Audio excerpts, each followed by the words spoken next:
Hi friends, ಮೊದಲೇದಾಗಿ ನನ್ನ prediction ಇವತ್ತು 9ನೇ ಪಂದ್ಯದಲ್ಲಿ SRH ತಂಡ ಸೋಲೋದ್ರೊಂದಿಗೆ ಮೊದಲೇ ಪ್ರಿಡಿಕ್ಷನ್ ಫೇಲ್ಯೂರ್ ಆಯಿತು ಅಂತ ಹೇಳ್ತೀನಿ. SRH ಅವರು ಮೊದಲು ಬ್ಯಾಟಿಂಗ್ ಮಾಡಿ ಒಂದು 156 ರನ್ ತೆಗಿತಾರೆ. ಸ್ಟಾರ್ಟಿಂಗ್ 4 ವಿಕೆಟ್ ಬಿದ್ದರೂ ಕೂಡ ಅವರು ಆಮೇಲೆ ಚೇತರಿಸ್ಕೋತಾರೆ.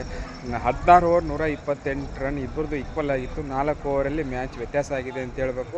ಅದಕ್ಕೆ ಮುಖ್ಯ ಕಾರಣ ಎಕ್ಸ್ಪೀರಿಯನ್ಸ್ ಮೊಹಮ್ಮದ್ ಶಮಿ ಅವರು 4 ಓವರಲ್ಲಿ 17 ಡಾಟ್ ಬಾಲು 2 ಪ್ರಮುಖ ವಿಕೆಟ್ ಕಿತ್ತಿರ್ತಾರೆ.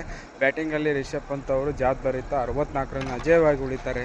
ಅದು ಬಿಟ್ಟರೆ ನಮ್ಮ RCB ಅವ್ರದ್ದು ದಾಖಲೆ ಮತ್ತು 250 ರನ್ನು, ಕೇವಲ 3 ವಿಕೆಟು. ಇವತ್ತು 19 ಸಿಕ್ಸ್ ಹೊಡೆದವ್ರೆ. ಕಿಂಗ್ ಕೊಹ್ಲಿ 28, ಉತ್ತಮ ಆರಂಭ ಒದಗಿಸಿಕೊಡ್ತಾರೆ. ಸಾಲ್ಟ್ 48, ಪಡಿಕ್ಕಲ್ ಅವರು ಇವತ್ತು ಅತ್ಯಂತ ವೇಗದ ಅರ್ಧಶತಕ, ಅವರು 28 ಬಾಲಲ್ಲಿ ಅರ್ಧಶತಕ.